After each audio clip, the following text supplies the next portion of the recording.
Hello students, crime and സൊസൈറ്റിയിലെ 6ാം unit ആയിട്ടുള്ള ജുഡീഷ്യറി എന്ന പാഠഭാഗത്തെ കുറിച്ചിട്ടാണ് ചർച്ച ചെയ്യുന്നത്.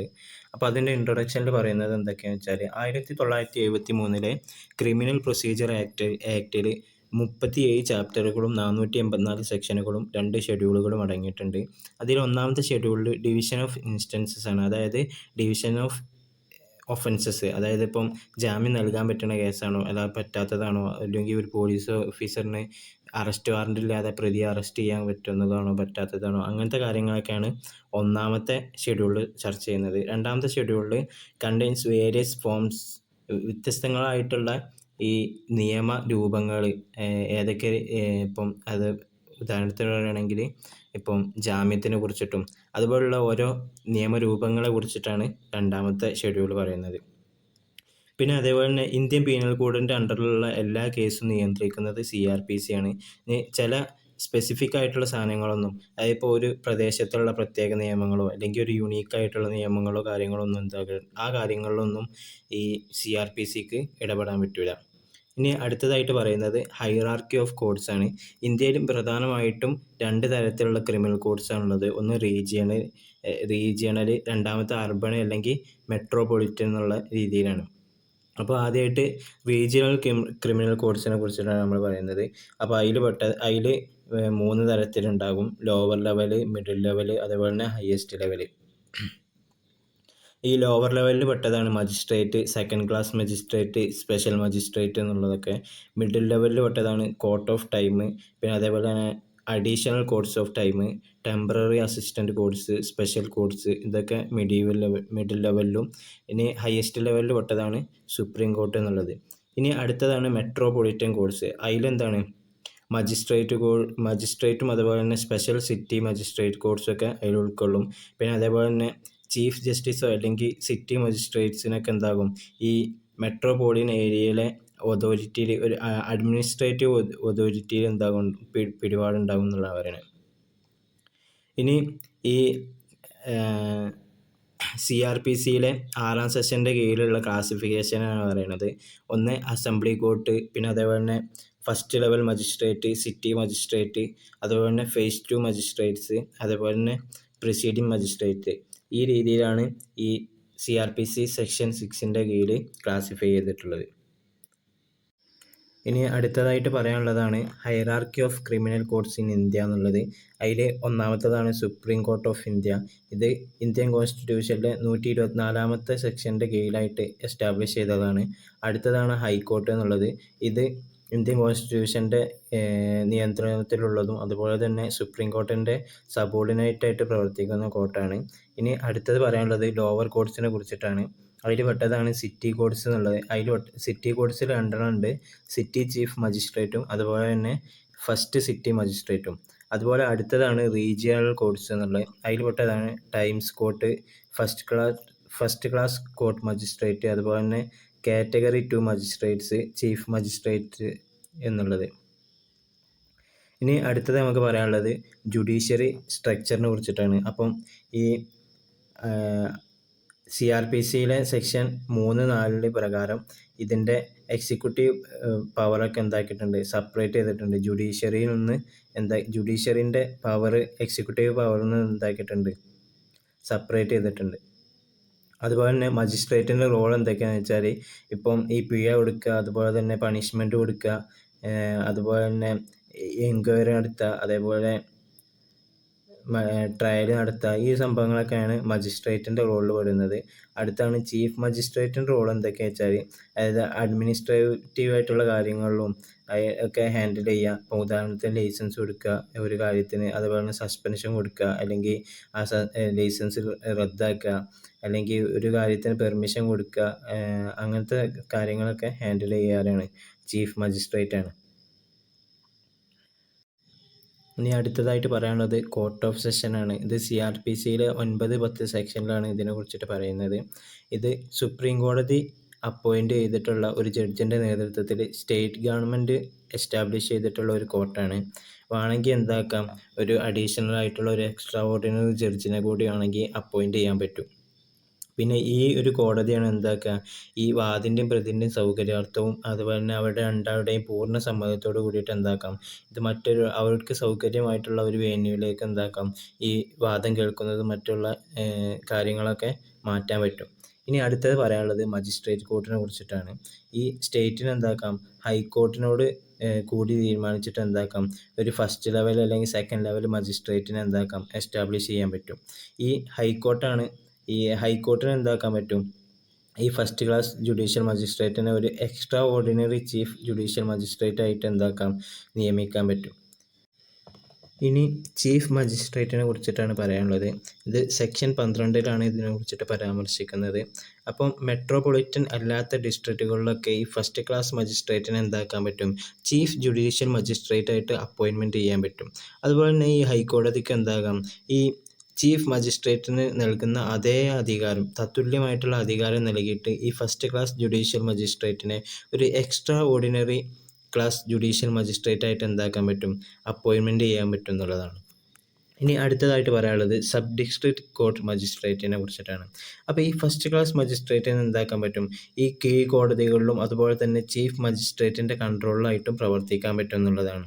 അതുപോലെ തന്നെ ഈ ഇതിൻ്റെ പ്രവർത്തനങ്ങളൊക്കെ ഈ ജില്ലാ കോടതിയുടെ മേൽനോട്ടത്തിലേക്കാണ് ഉണ്ടാകുക. ഇനി അടുത്തത് സ്പെഷ്യൽ മജിസ്ട്രേറ്റ് ആണ്. ഇതിനെ കുറിച്ചിട്ട് പരാമർശിക്കുന്നത് സെക്ഷൻ 13 അപ്പോൾ ഇവരെ അപ്പോയിൻമെൻറ്റ് ചെയ്യുക ഹൈക്കോടതി ആയിരിക്കും. അതുപോലെ തന്നെ ഒരു വർഷത്തെ ഒരു പബ്ലിക് സർവീസ് ഉണ്ടെങ്കിൽ സർവീസുള്ള ആരെയും ഇതിലേക്ക് എന്താകാൻ പറ്റും, അപ്പോയിൻമെൻറ്റ് ചെയ്യാൻ പറ്റും. പിന്നെ അതുപോലെ തന്നെ ഈ അപ്പോയിൻമെൻറ്റിൻ്റെ ടേം എന്നുള്ളത് ഒരു വർഷത്തിനാണ്.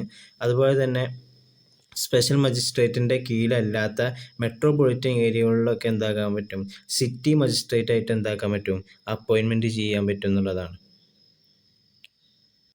ഇനി അടുത്തതായിട്ട് പറയാനുള്ളത് ലോക്കൽ മജിസ്ട്രേറ്റ്സ് കോർട്സിനെ കുറിച്ചിട്ടാണ്. അപ്പോൾ ഇതിനെ കുറിച്ചിട്ട് പരാമർശിക്കുന്നത് സെക്ഷൻ 14 അപ്പം ഒരു ചീഫ് ജസ്റ്റിസ് എന്താണ്, ഒരു മജിസ്ട്രേറ്റിനെ അപ്പോയിൻ്റ് ചെയ്തിട്ടുള്ള ആ ഏരിയനെ കുറിച്ചിട്ടും കാര്യങ്ങളൊക്കെ ഡിഫൈൻ ചെയ്യും. അതുപോലെ തന്നെ ഈ സ്പെഷ്യൽ മജിസ്ട്രേറ്റ്സിനെ എന്താക്കാൻ പറ്റും, അവരെ അപ്പോയിൻ്റ് ചെയ്തിട്ടുള്ള ആ റീജിയനിൽ എവിടെ വേണമെങ്കിലും താമസിക്കാൻ പറ്റും എന്നുള്ളതാണ്. ഇനി അതിൽ തന്നെ പറയുന്നതാണ് ചിൽഡ്രൻ കോഡ്സ്. അപ്പോൾ അതായത് 16 വയസ്സിന് താഴെയുള്ള ഒരാൾക്കും ഈ ജീവപര്യന്തമോ അതുപോലെ തന്നെ വധശിക്ഷയോ കാര്യങ്ങളൊന്നുമില്ല. ഇങ്ങനത്തെ കേസുകളൊക്കെ എന്താണ്, 1960 ചിൽഡ്രൻസ് ആക്ട് പ്രകാരം ഇങ്ങനത്തെ കേസുകളൊക്കെ സ്പെഷ്യൽ കോഡ്സിലേക്കാണ് പോവുക. ഇനി അടുത്തതാണ് multiple magistrates in one court എന്നുള്ളത്. ഇതിനെക്കുറിച്ച് പറയുന്നത് സെക്ഷൻ 15 അപ്പം ഈ ചീഫ് ജസ്റ്റിസിന് വേണമെങ്കിൽ എന്താക്കാൻ പറ്റും, ഒരു മജിസ്ട്രേറ്റിനേക്കാൾ കൂടുതൽ ഒരു കോർട്ടിൽ എന്താക്കാൻ പറ്റും, അപ്പോയിൻ്റ് ചെയ്യാൻ പറ്റും. അതുപോലെ തന്നെ ഒരു ട്രിബ്യൂണൽ സിസ്റ്റം ആണെങ്കിൽ എന്താക്കാൻ പറ്റും, ആവശ്യമാണെന്നുണ്ടെങ്കിൽ രൂപീകരിക്കാൻ പറ്റും എന്നുള്ളതാണ്. ഇനി അടുത്തതായിട്ട് പറയാനുള്ളത് മെട്രോപൊളിറ്റൻ മജിസ്ട്രേറ്റ്സ് കോർട്സിനെ കുറിച്ചിട്ടാണ്. ഇത് പ്രധാനമായിട്ടും മേജർ സിറ്റികളിലാണ് ഇങ്ങനത്തെ മജിസ്ട്രേറ്റ്സ് കോർട്സ് ഉണ്ടാവുക.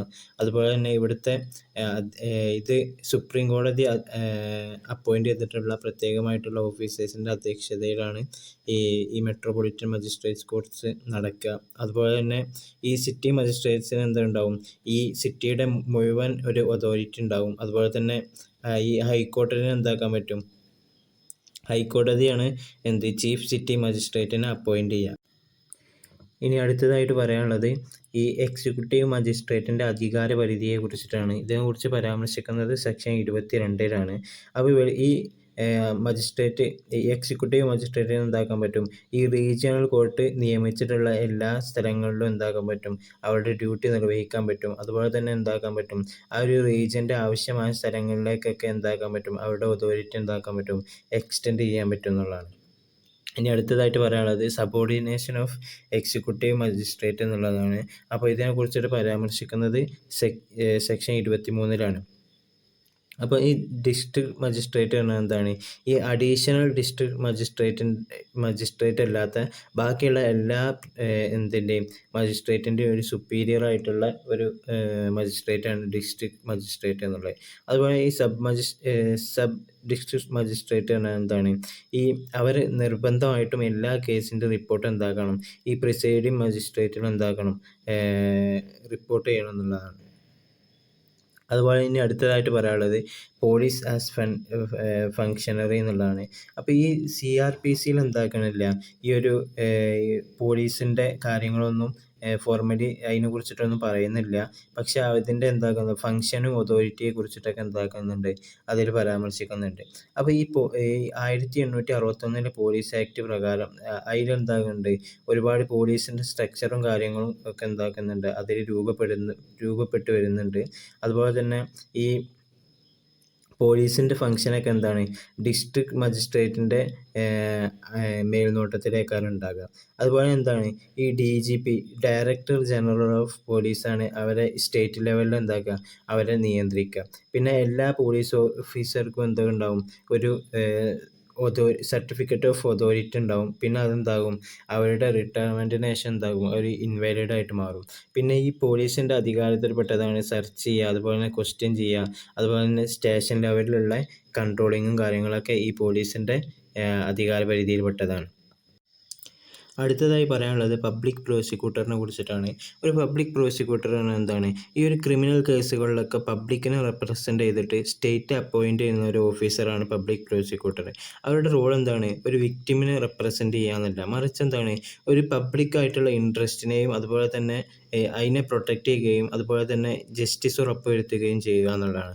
അപ്പോൾ ഇനി ഇതിൻ്റെ ഫങ്ഷൻസ് എന്തൊക്കെയാണെന്ന് നോക്കാം. ഒരു പബ്ലിക് പ്രോസിക്യൂട്ടർ പറഞ്ഞാൽ എന്താണ്, ഈ additional public prosecutor in high and appellate courts, അതായത് ഹൈക്കോടതിയിലും അതുപോലെ തന്നെ കീഴ്ക്കോടതികളിലുള്ള ഈ അഡീഷണൽ പബ്ലിക് പ്രോസിക്യൂട്ടേഴ്സിനെ എന്താക്കുക, അവരെ നിയന്ത്രിക്കുക എന്നുള്ളതാണ്. ഇനി അടുത്തതായിട്ട് അറ്റോർണി ജനറൽ, ഇവരെന്താണ്, ഈ സിറ്റി മജിസ്ട്രേറ്റ് കോർട്സിലുള്ള അസിസ്റ്റൻറ്റ് പബ്ലിക് പ്രോസിക്യൂട്ടേഴ്സിനെ എന്താക്കുക, മാനേജ് ചെയ്യുക എന്നുള്ളതാണ് ഇവരുടെ ഡ്യൂട്ടി.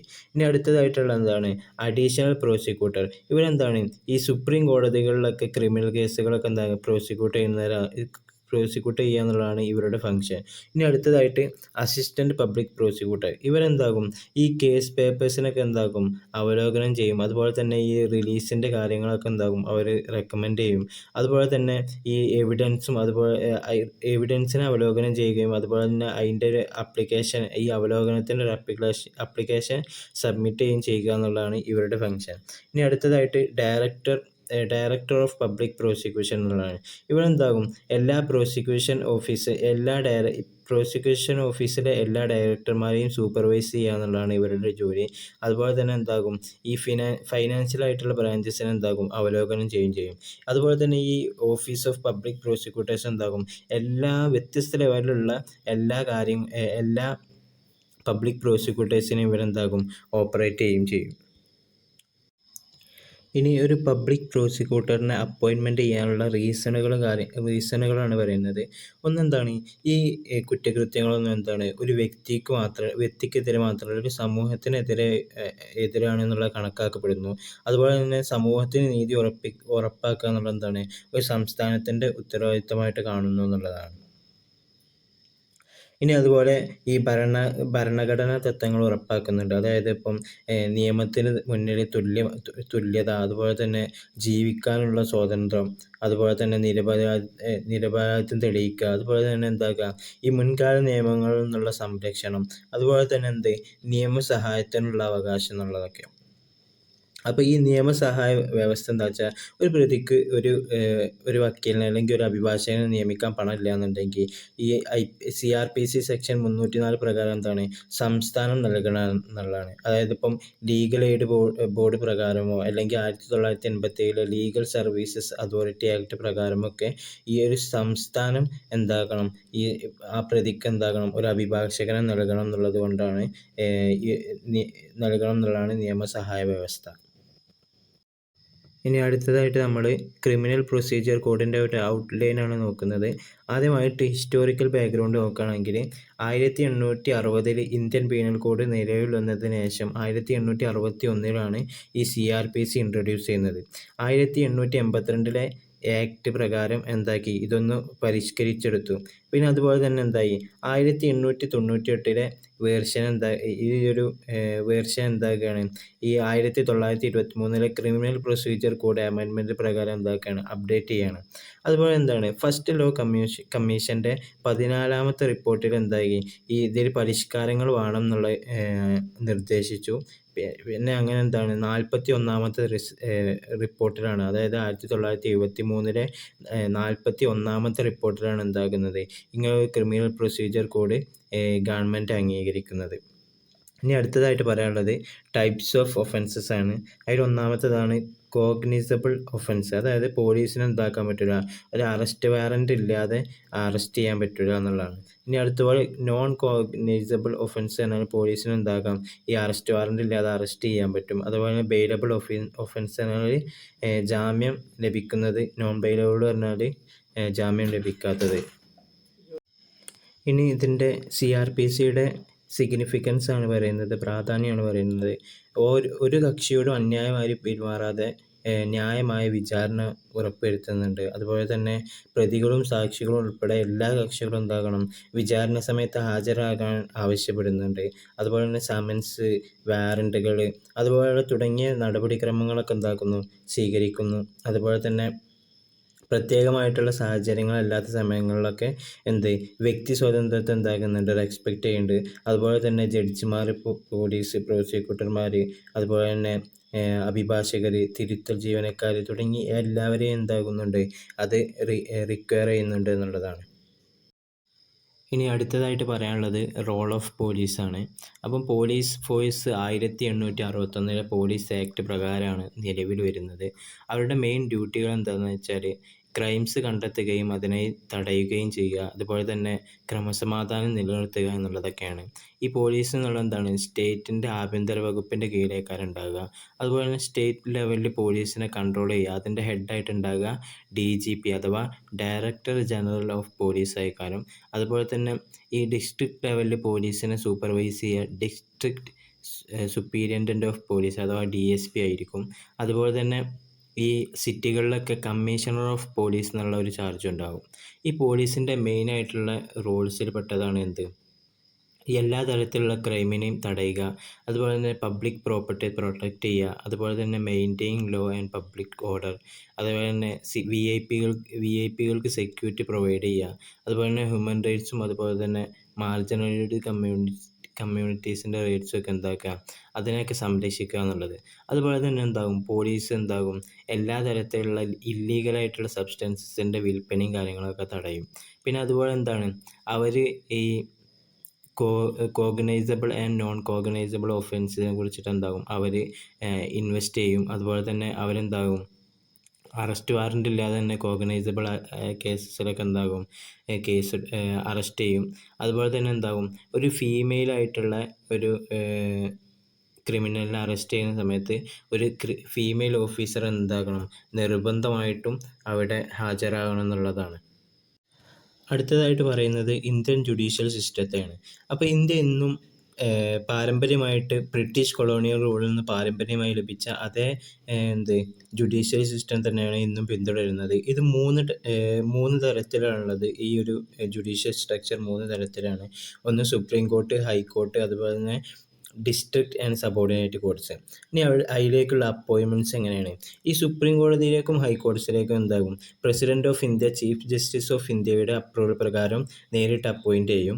ഇനി ഡിസ്ട്രിക്ട് ആൻഡ് സിവിൽ ജഡ്ജസിന് ജുഡീഷ്യൽ സർവീസസ് എക്സാമിലൂടെ ആയിരിക്കും തിരഞ്ഞെടുക്കുക. ഇതിൽ സിവിൽ ജഡ്ജിനെ തിരഞ്ഞെടുക്കാൻ പ്രൊവിൻഷ്യൽ സിവിൽ സർവീസ് എക്സാമും, അതുപോലെ തന്നെ ഡിസ്ട്രിക്ട് ജഡ്ജിനെ തിരഞ്ഞെടുക്കാൻ ഹയർ ജുഡീഷ്യൽ സർവീസ് എക്സാമും ആയിരിക്കും ഉണ്ടാവുക. ഇനി ഇതിൻ്റെ അഡ്മിനിസ്ട്രേറ്റീവ് സ്ട്രക്ചറാണ്. ഈ ജുഡീഷ്യൽ അഫയേഴ്സൊക്കെ കൈകാര്യം ചെയ്യുന്നത് കേന്ദ്ര ministry of law and justice ആയിരിക്കും. അതുപോലെ തന്നെ ഈ സ്റ്റേറ്റ് ലെവൽ ഈ ഹൈക്കോടതിയുടെയും സബോർഡിനേറ്റ് കോർട്ട്സിൻ്റെ ഒക്കെ മാറ്റർ കഴിയും, സ്റ്റേറ്റ് ലെവലിൽ കഴിയും, മാനേജ് ചെയ്യാൻ കഴിയും. അതുപോലെ തന്നെ എല്ലാ ജുഡീഷ്യറിയും ഇൻഡിപെൻഡൻ്റ് ആണ്, അതുപോലെ തന്നെ യൂണിഫൈഡും ആണ്. ഇന്ന് ഈ ജുഡീഷ്യറിയൊക്കെ ഈ കോഴ്സിലൂടെ കമ്പ്യൂട്ടറൈസ് ആയിട്ട് മോഡേൺ ആയിട്ട് വൽക്കരിക്കപ്പെടുകയാണ്.